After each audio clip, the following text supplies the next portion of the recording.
माननीय प्रधानमंत्री जी साधु संतों के निकट की ओर जा रहे हैं।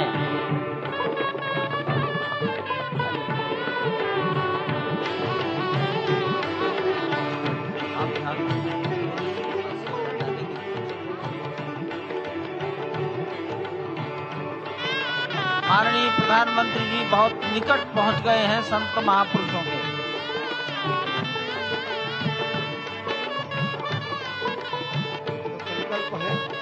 देव से देश और राम से राष्ट्र का निर्माण, यानी कि राष्ट्रीय चेतना में जो राम विराजे हैं वो राष्ट्रीय जनमानस में राम के गुणों का अवतार हो।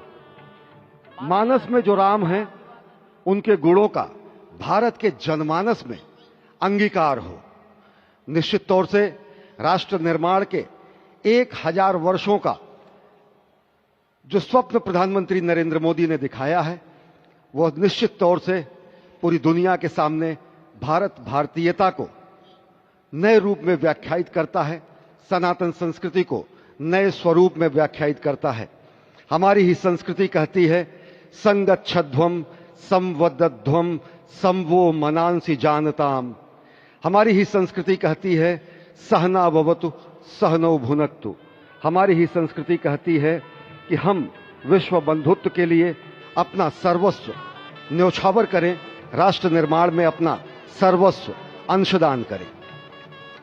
प्रधानमंत्री मोदी के उद्बोधन में राष्ट्रीय समरसता का संदेश पूरे विश्व में व्यापक होता हुआ भगवान श्री राम की धरा से बहुत ही आनंद का विश्व की समरसता, विश्व की कल्याण और शांति की स्थापना का संदेश एक बार फिर से गुंजायमान होता हुआ कुछ तो है, कुछ तो खास है इस राष्ट्र में जो परब्रह्म परमात्मा को अपनी गोद में आकर्षित कर लेता है। कुछ तो खास है इस अयोध्या धाम में जो निर्गुण निराकार परब्रह्म को सगुण साकार बना देता है। कुछ तो खास है इस राष्ट्र की धूल में, इस राष्ट्र के अन्न में जो मां कौशल्या के गर्भ में उस राम को उत्पन्न कर देता है पुत्र के रूप में, और उनकी गोद में पुत्र के रूप में परब्रह्म को खेलने पर विवश कर देता है। कुछ तो खास है इस राष्ट्र में जो भक्तों की भावना के अनुरूप अनंत अनंत रूप में भगवान अपने भक्तों को दर्शन देते हैं। राम सबके हैं, राम सर्वत्र हैं, और इसीलिए आज एक ऐसे ही अद्भुत अलौकिक स्वरूप में, बाल रूप में 5 वर्ष के राघव अब अपने भक्तों को नए नवीन नूतन दर्शन के लिए पधार चुके हैं। स्वागत कीजिए भगवान श्री राम का इस नए अवतार में। आज के इस अलौकिक दिव्य द्वादशी की तिथि में, जब कूर्म अवतार का दिन, आज भगवान श्री राम ने एक बार फिर से अवतार लिया। धरा धाम, अयोध्या धाम, सरयू, सब कुछ प्रसन्न, आनंदित, उल्लसित। और अभिवादन स्वीकार कर रहे हैं प्रधानमंत्री नरेंद्र मोदी। यहाँ पर पहुंचे हुए संत समाज का, आम जन का, जनता जनार्दन का, विशिष्ट अतिथियों का। आज अयोध्या धाम में भगवान श्री राम के मंदिर में प्राण प्रतिष्ठा कार्यक्रम इस मायने में भी विलक्षण है क्योंकि समूची भारत की सारी परंपरा, सभी धर्म, संप्रदाय, मत, पंथ, सबका यहाँ पर सम्मेलन हुआ है। एक यहाँ पर ऐसा समागम हुआ है जो सनातन संस्कृति के शाश्वत स्वरूप को स्थापित करता है।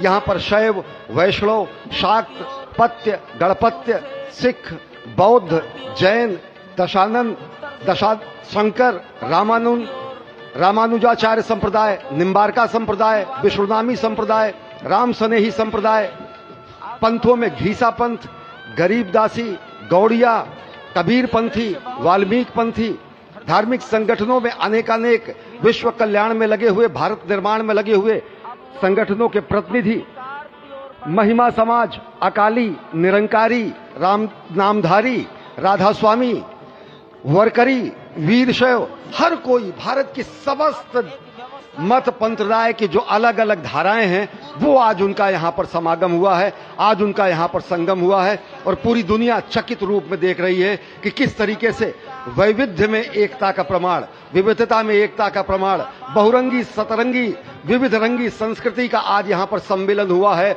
और पूरी दुनिया उल्लासित है।